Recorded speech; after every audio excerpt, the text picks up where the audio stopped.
Tapi kita mau bikin video, kenapa sih kita itu sampai impor kedelai? Soalnya kalau lihat data ya, flashback kita ke 30 tahun lalu ketika Soeharto masih berkuasa, sebetulnya Indonesia itu produksinya gila-gilaan loh. Kita itu memproduksi sampai sekitar 2 juta ton kacang kedelai loh setiap tahunnya. Hari ini kita cuma produksi 300 ribu ton. Jauh berkurang. Kok bisa? Itu yang lu harus jadi pertanyaan. Kenapa Indonesia dulu bisa nanam kacang kedelai, tetapi sekarang malah impor gila-gilaan? Seolah-olah kita ini nggak ngerti caranya. Ternyata ini ada hubungannya dengan agenda neoliberal guys. Ya politik lagi ternyata. Ternyata ini ada hubungannya dengan oligarki dunia yang pengen Indonesia ini menjadi negara miskin. Indonesia menjadi negara importir. Indonesia jadi budak mereka. Kenapa?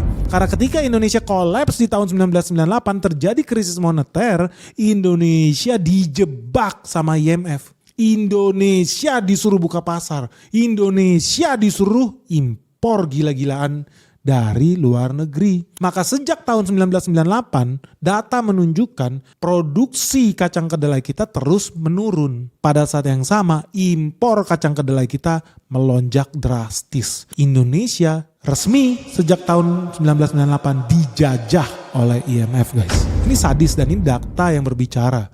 Kita menjadi importir kacang kedelai dalam skala besar semenjak tahun 1998. Ngeri sih, ini memang udah permainannya tingkat global guys. Ini udah mafia yang bicara, ini mafia internasional. So lu jangan heran ya kalau Amran itu semangat memang dia mau swasembada pangan, dan dia juga nggak diem aja sih sebetulnya ya buat teman-teman yang hobinya jadi pengrajin tahu atau pengrajin tempe. Ya saat ini memang lagi ada rencana ini negara buat menyulap ya 1 juta hektar lahan menjadi lahan kedelai. Memang itu agenda besarnya. Oh gue sih hopefully dilakukan secara bertahap lah. Jangan langsung gila-gilaan. Tapi kalau kita bikin perhitungan lah, let's say berhasil ya negara itu nanam 1 juta hektar lahan kedelai, dan produktivitas lahan kedelai itu minim aja lah 1,6 ton per hektar, maka 1,6 ton per hektar kali 1 juta hektar itu setara 1,6 juta ton. Nah kalau kita udah berhasil buka lahan 1 juta hektar kedelai, bisa berhasil produksi 1,6 juta ton. By the way ini masih kalah sama eranya Soeharto. Soeharto itu sekitar 1,9 juta ton. But anyway kalau kita berhasil buka sampai 1 juta hektar aja, itu artinya kita sudah bisa menutup 57% kebutuhan